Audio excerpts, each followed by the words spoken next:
Hello friends, welcome to my channel. आज हम discuss करेंगे इंडियन इकोनॉमिक डेवलपमेंट के चैप्टर 4 में से थर्ड पार्ट के बारे में। इंडियन इकोनॉमिक डेवलपमेंट की जितनी भी वीडियोस अब तक हमने अपलोड की हैं उन सभी वीडियोस का लिंक डिस्क्रिप्शन में गिवन है, आप जाकर देख सकते हैं। अगर फर्स्ट टाइम चैनल पर आए हैं और सब्सक्राइब नहीं किया है तो प्लीज़ इसको सब्सक्राइब कर लीजिए, साथ में जो बेल आइकन अपीयर होगी उसको भी क्लिक कर दीजिए ताकि फ्यूचर में जब भी हम वीडियोस अपलोड करें उसका लिंक, उसका नोटिस आपको मिल जाए। वीडियो को लाइक कर दीजिए और अपने सभी फ्रेंड्स और क्लासमेट्स के साथ इसको शेयर कर दीजिए। इस थर्ड पार्ट में आज हमें क्या डिस्कस करना है? Industrial policy resolution act 1956। First of all आपको यह पता होना चाहिए कि 1956 एक ऐसा ईयर था जब इंडिया में सेकेंड 5 ईयर प्लान को स्टार्ट किया गया था। और सेकेंड 5 ईयर प्लान्स में मेन ऑब्जेक्टिव क्या था? इंडस्ट्री की ग्रोथ करना, इंडस्ट्रियलाइजेशन करना, इंडस्ट्रियल सेक्टर को इंप्रूव करना और हैवी इंडस्ट्रीज को इस्टेब्लिश करना। इसीलिए सेकेंड 5 ईयर्स प्लान में यानी 1956 की शुरुआत में ही एक ऐसी पॉलिसी डिक्लेयर की गई थी, फॉर्म की गई थी, जिसमें यह प्रोवाइड किया गया था कि major role for the industrialization कौन प्ले करेगा? पब्लिक सेक्टर, यानी गवर्नमेंट का मेजर रोल होगा इंडस्ट्रियलाइजेशन करने के लिए। और ऐसा क्यों था वो हम सेकंड पार्ट में अंडरस्टैंड कर चुके हैं। हम सेकंड पार्ट में डिटेल में ये फाइंड आउट कर चुके हैं कि क्यों इंडस्ट्रियलाइजेशन करने के लिए पब्लिक सेक्टर यानी गवर्नमेंट सेक्टर को ही मेजर रोल परफॉर्म करना था, क्यों इंडस्ट्रियलाइजेशन के लिए मेजर कंट्रोल गवर्नमेंट सेक्टर को प्रोवाइड किया गया। आज हमें 1956 में जो एक इंडस्ट्रियल पॉलिसी रेजोल्यूशन एक्ट बनाया गया था उसके बारे में डिटेल में डिस्कस करना है। फर्स्ट ऑफ ऑल इंट्रोडक्शन में हमें कह रहे हैं, during the second 5 year plans the objective of government is increasing the productivity of industrial sector and establish heavy industries. अब क्योंकि गवर्नमेंट का जो सेकेंड 5 ईयर प्लान था उसमें गवर्नमेंट का मेन ऑब्जेक्टिव ही यही था कि किसी भी तरह इंडिया में इंडस्ट्रियलाइजेशन लाया जा सके, इंडस्ट्रियल सेक्टर में इंप्रूवमेंट की जा सके, क्योंकि जो कंट्री, जो इकोनॉमी एग्रीकल्चर के ऊपर डिपेंडेंट रहती है वो बैकवर्ड इकोनॉमी होती है और वो डेवलप नहीं कर पाती। प्लानिंग कमीशन ने अपने सेकेंड 5 ईयर प्लान में इंडस्ट्रियलाइजेशन करने की तरफ ज्यादा फोकस किया था।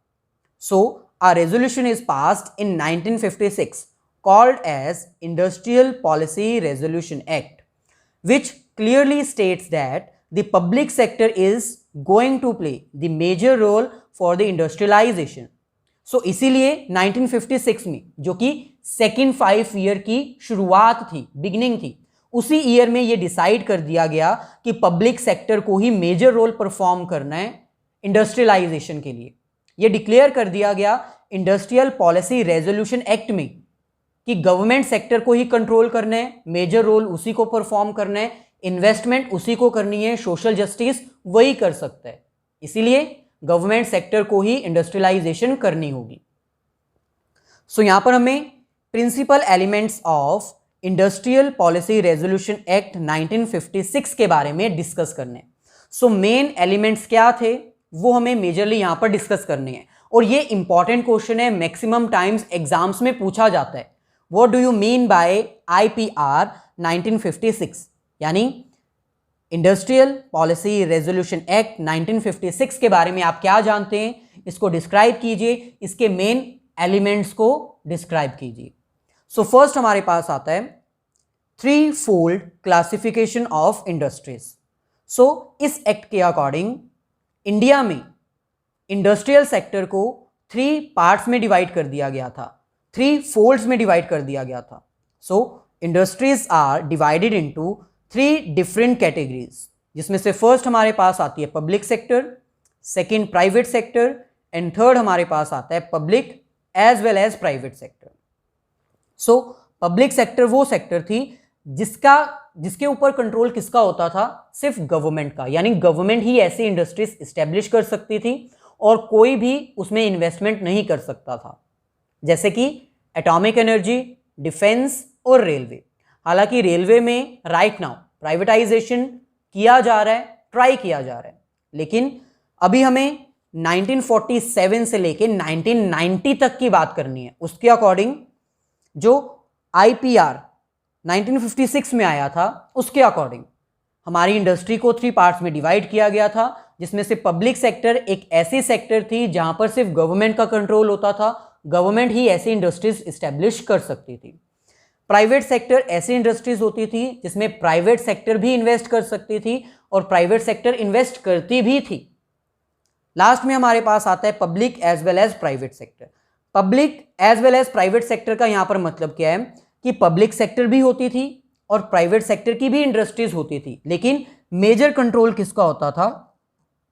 पब्लिक सेक्टर का।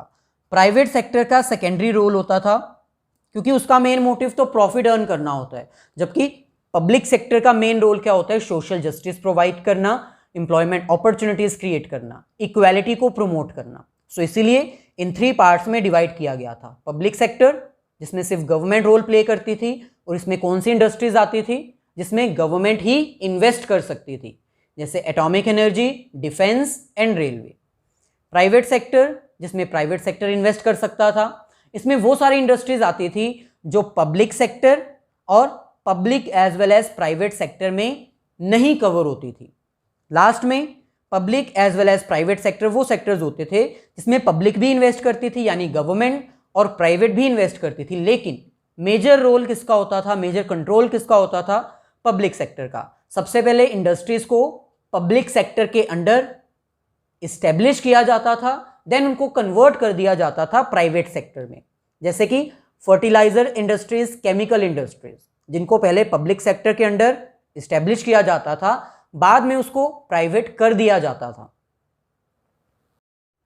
सो ऐसे ही सेकेंड एलिमेंट हमारे पास आता है इंडस्ट्रियल लाइसेंसिंग, यानी किसी भी इंडस्ट्री को अगर इस्टेब्लिश करना था तो उसको गवर्नमेंट से लाइसेंस एक्वायर करना होता था।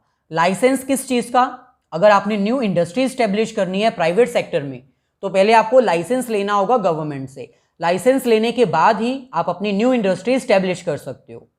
न्यू इंडस्ट्री के साथ साथ अगर आपकी ओल्ड इंडस्ट्री है और आप अपनी ओल्ड इंडस्ट्री को एक्सपेंड करना चाहते हो, ग्रो करना चाहते हो या फिर डाइवर्सिफाई करना चाहते हो, इन दैट केस आपको अगेन लाइसेंस लेना पड़ता था। इसके साथ साथ अगर आपको अपनी क्वांटिटी इंक्रीज करनी थी यानी एक तरह से एक्सपेंड ही करना था तो भी आपको लाइसेंस लेना पड़ता था। मान लीजिए आपकी इंडस्ट्री लाइसेंस ले चुकी है लेकिन वो ओल्ड लाइसेंसिंग सिस्टम के अंडर सिर्फ 1000 यूनिट्स मैन्युफैक्चर कर सकती है। सो अगर अब आप अपनी यूनिट्स को इंक्रीज करना चाहते हो, एक्सपेंड करना चाहते हो, तो भी आपको दोबारा से एक बार लाइसेंस लेना होगा। सो 2 लाइसेंसिंग सिस्टम थे। फर्स्ट, अगर आप न्यू इंडस्ट्री स्टैब्लिश करना चाहते हो तो भी लाइसेंस लेना होगा, और अगर आप एक्सपेंड करना चाहते हो तो भी आपको लाइसेंस लेना होगा। ये लाइसेंसिंग सिस्टम क्यों अप्लाई किया गया था? सिंपल है, अगर आप न्यू इंडस्ट्री स्टैब्लिश करना चाहते हो तो गवर्नमेंट लाइसेंस प्रोवाइड करने के लिए ये कहती थी कि आप एक पर्टिकुलर एरिया पे अपनी इन्वेस्टमेंट कीजिए, बैकवर्ड एरिया में, ताकि उस एरिया का डेवलपमेंट किया जा सके। So it means government license acquire करने के लिए इसलिए कहती थी ताकि रीजनल इक्वालिटी को प्रमोट किया जा सके, ऐसे एरियाज में इंडस्ट्रीज इस्टेब्लिश की जा सके जहां पर डेवलपमेंट नहीं हो पा रही थी। दूसरी तरफ इंडस्ट्री को एक्सपेंड करने के लिए भी लाइसेंस लेना होता था ताकि वो सोशल वेलफेयर को इंक्रीज कर सकें, जो रिसोर्सेज का एलोकेशन है वो अप्रोक्सीमेटली एक्यूरेटली किया जा सके। सो यहां पर हमें कह रहे हैं for the establishment of new private industries there is need to get license from the government. अगर आप कोई भी न्यू प्राइवेट इंडस्ट्री इस्टेब्लिश करना चाहते हो तो आपको इस्टेब्लिश करने के लिए गवर्नमेंट से लाइसेंस एक्वायर करना ही होगा। लाइसेंस किस चीज का? Regarding opening new and expanding already existing industry. अगर आप न्यू इंडस्ट्री ओपन करना चाहते हो तो भी लाइसेंस लेना होगा, अगर आप एग्जिस्टिंग इंडस्ट्री को एक्सपेंड करना चाहते हो तो भी लाइसेंस एक्वायर करना ही होगा, जिसका मेन मोटिव क्या था? To encourage establishment in backward areas, ताकि बैकवर्ड एरियाज में इंडस्ट्रीज को इस्टेब्लिश किया जा सके और सोशल वेलफेयर को प्रमोट किया जा सके, ताकि जितनी भी इंडस्ट्रीज हैं वो प्रॉफिट के लिए वर्क ना करें, सोशल वेलफेयर के लिए भी वर्क करें। इसलिए लाइसेंस जो है वो प्रोवाइड किया जाता था और इंडस्ट्रीज को लाइसेंस लेने के बाद ही अलाउ किया जाता था according to 1956 act of industrial policy resolution. So ये इंडस्ट्रियल पॉलिसी रेजोल्यूशन एक्ट 1956 में डिसाइड किया गया था। नेक्स्ट हमारे पास आता है industrial concessions. It means industries को एक तरह से कंसेशन दी जाती थी, उनको टैक्स हॉलीडेज दिए जाते थे, यानी उनको टैक्स पे करने की ज़रूरत नहीं थी। अगर वो एक बैकवर्ड एरिया में अपनी इंडस्ट्री इस्टेब्लिश करते हैं, उनको टैक्सेस फ्री कर दिया जाता था, उसके साथ ही उनको सब्सिडीज भी दी जाती थी वेरियस आइटम्स पर, ताकि उनके ऊपर ज़्यादा बर्डन ना हो और वो बैकवर्ड एरिया में अपनी इंडस्ट्री इस्टेब्लिश करें, एम्प्लॉयमेंट जनरेट करें, सोशल वेलफेयर की एक्टिविटीज़ परफॉर्म करें। ये सब कुछ डिसाइड किया गया था IPR 1956 में। सो यहाँ पर हमें कह रहे हैं some concessions are also offered by government to the private industries. जो प्राइवेट इंडस्ट्रीज होती थी उनको कुछ कंसेशंस दिए जाते थे, जैसे कि tax holidays and subsidies in various things. क्यों दिए जाते थे? So that they can be encourage to invest in backward areas, ताकि उनको इनकरेज किया जा सके, मोटिवेट किया जा सके कि आप बैकवर्ड एरियाज में भी इंडस्ट्रीज इस्टेब्लिश करो, वहां पर डेवलपमेंट करो, एम्प्लॉयमेंट अपॉर्चुनिटीज क्रिएट करो और सोशल वेलफेयर को प्रमोट करो। रीजनल इक्वालिटी के लिए ये सब कुछ किया जाता था। सो ओवरऑल अगर कहा जाए तो IPR 1956 के 3 मेन एलिमेंट्स थे, जिसमें से फर्स्ट इंडस्ट्री को 3 पार्ट्स में डिवाइड किया गया।